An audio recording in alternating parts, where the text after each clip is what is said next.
Real busy day in the backyard, Jeremy. Yeah, today was all 3 W's, Scott. Warm, wet, and windy. And we're going to continue to remain windy through the next few days. Not too wet and not too warm either. Today was the warmest of at least the next 4 or 5. Next week we could see a warm up where we could touch 60 in some spots. But we got a long way before then. Right now we're dealing with the rainfall. So if you're seeing green as we approach St. Patrick's Day, we're also seeing it on our radar map too. Let's take a look at a picture that came in from one of our viewers. This is from Michael from Trowbridge Creek. Some creeks and streams overfilling their banks, especially up in Susquehanna County, where they picked up more than an inch of rain. Near Great Bend, where the Susquehanna River flows back into New York State. Now, some of those rivers continue to overspill their banks, so just be careful. You know, there could be some spots, especially where some ice is starting to flow and jam up, where there's bottlenecks in the river. Could cause some residual overspilling of streams and creeks banks. So there could be some additional issues tomorrow morning as more rain is rolling through right now. There's the sea of green across the whole area. Much of the area seeing more than an inch of rain. Selinsgrove saw an inch, Williamsport closing in on 2 inches, same for Mount Pocono, over a ½ inch for Wilkes-Barre Scranton International Airport. We'll probably add about 1/10 of an inch with these additional showers that are rolling through. One good thing about them is they're losing a lot of their energy.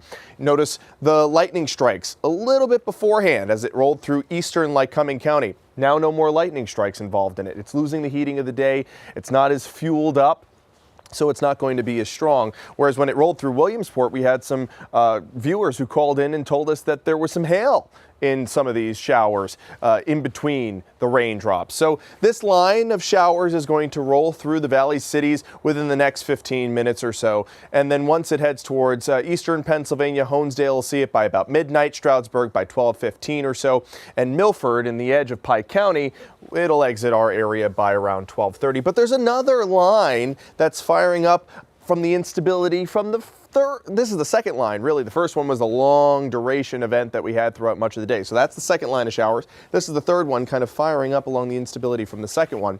That's moving in the general northeasterly direction. So maybe places like Canton and Towanda, another downpour or two. But I think central Pennsylvania is wrapping up with these showers as of right now. Here's the bigger picture. We've got this huge swirling low pressure system that brought blizzard conditions to the UP of Michigan, also out through Nebraska and Iowa too.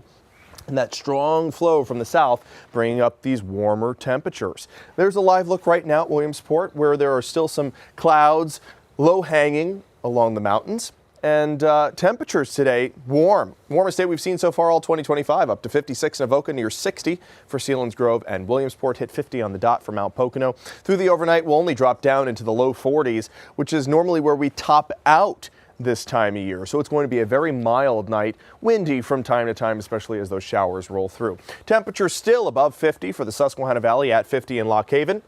We're at 54 for Scranton, 46 up in Pleasant Mountain, 45 for Storuca. And those winds are less than 20 miles per hour, whereas earlier they were sustained up to 20, even 25 miles per hour in Scranton and Mount Pocono, where we gusted to near 50 today. So it was very gusty throughout the afternoon once that first initial line of showers came through. There'll be a little bit more moisture tonight. Those showers dry up by morning, and we're looking a lot better for the weekend. Model runs trending drier as we head in towards Saturday. And of course, Saturday and Sunday, very important days with the St. Patrick's Day parades in both Scranton and Wilkes-Barre. So tonight, maybe a few additional showers, likely not going to have any more rumbles of thunder or flashes of lightning. And by 4 o'clock, they all dry up. Throughout the morning hours, remaining mostly cloudy, and we remain mostly cloudy through much of your Thursday. Could be a flake or two that roll through in the later portion of the afternoon. That's isolated, probably a 10% chance of some snowflakes. And then headed into your day on Friday, some flakes possible north and east in the morning, and then we clear out for much of the day, but it will be breezy both Thursday and Friday. Additional rainfall amounts, a few hundredths of an inch. And the winds, they'll be gusty on Thursday afternoon and evening up to 40 miles per hour. On Friday afternoon up to maybe 50 miles per hour. And again on Saturday. So be careful if you're going to the parades. Temperatures in the 40s on your 7-day, but it's going to feel colder with the added winds, probably feeling like the 30s all day. If you're on a float, be aware that, some of your decorations could go flying. But we got to warm up for next week, Scott. Could hit 60 by next Wednesday. Yeah, now you're talking. And that combined with the 7 p.m. sunsets that we'll have by then, chef's kiss. All right, Jeremy. Thank you. Yep.